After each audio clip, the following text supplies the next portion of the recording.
So I'm just doing a little base here on some maintenance. I want you to know that we use clips on everything. So what I'm doing here is I'm going to do this base right here. We find where the actual baseline is. So that's the first job.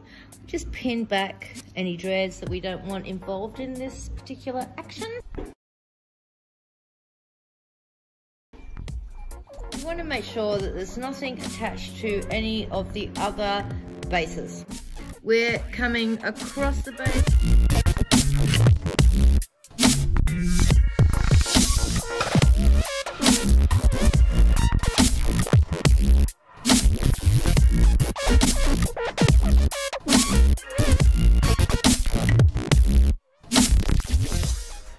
You can see I'm not going incredibly tight to the base. You don't need the client to be in extreme agony whilst you try and get the base as close as possible.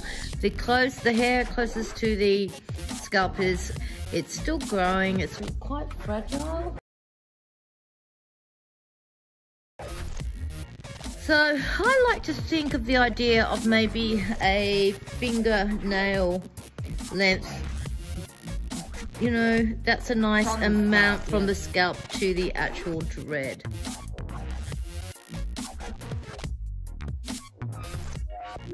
So I'm just doing what's called the drag here.